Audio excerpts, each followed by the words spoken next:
At 12 o'clock, we had number 10 Louisville. This is our last 12 o'clock game, by the way. We got number 10 Louisville, who's 9-1, traveling to Miami, who's 6-4, and a pick'em game on ABC. Jack Plummer for the Cards, gone 173 at 264, thrown for 2,402 yards, 16 touchdowns, 9 interceptions. Jawar Jordan's had 141 carries for 976 yards and 11 touchdowns. Jamari Thrash had 49 catches for 734 yards and 6 touchdowns. Tyler Van Dyke for the Hurricanes has gone 172 of 258, thrown for 2,086 yards, 16 touchdowns, 12 interceptions. Not a great ratio. Henry Parrish Jr. had 77 carries for 469 yards and 4 touchdowns, and Jacoby George had 46 catches for 707 yards and 7 touchdowns. Miami's 11-3 against Louisville all time. Last 2 games have gone to Miami in 2019 and 2020. Louisville has never gone on the road and beaten Miami.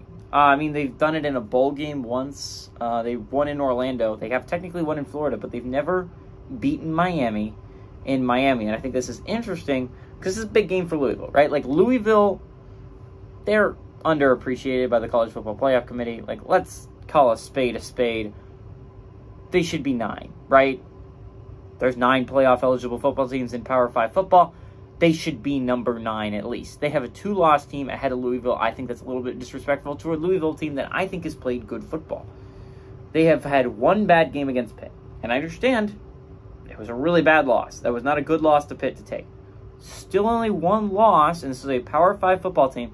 They still have a great shot at the playoffs. Now, if you're a Louisville fan, you're hoping for a lot of teams to lose, right? There's 8 other teams in front ahead of you that you would love to see lose this college football weekend. There's one team you're focused on, in my opinion, if you're a Louisville fan, and that is Texas. Because in my opinion, if there's 5 playoff-eligible conference champs, if there's Washington, Michigan, Georgia, Texas, and Louisville's the odd man out of those, right? Because Washington's undefeated, Georgia's undefeated, Michigan's undefeated, and you're looking for one spot, and you fill it with a 1-loss Texas team or 1-loss Louisville team. You look at the loss, and a loss to Oklahoma is a significantly better loss than a loss to Pitt. Not to mention they have a better win over an Alabama team than Louisville would have, although a Louisville win would be over Florida State in the conference championship. I think Texas ends up getting in this instance. So Texas is the team right now if you're looking at it for Louisville. You would love other teams to lose, right? You just need a conference to be eliminated so that you have a shot to the playoffs. But if you're looking at the most likely conference to be eliminated, it is the Big 12 with only 1 team left sitting in Texas, right? So Louisville fans are going to be watching this game. Obviously, it's going to be a good football game. Miami's been on the rough side of some of these losses, right? They took Florida State for all they could handle.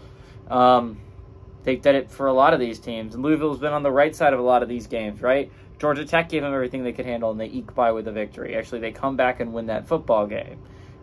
You could talk about last week. Virginia gave them everything they could handle, and they eke by a win over a Virginia squad. And it's like Louisville has had some close calls, and eventually you'd think that's going to catch up with them.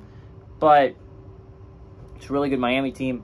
I legitimately think this pick'em game's is right. Miami hasn't been playing its best ball as of late. I think Louisville's starting to get into the groove of things. I thought Louisville was going to blow out Virginia, but I forgot Virginia is actually a competent football team that just has an unlucky record. I like Louisville to go on the road and win this pick'em game.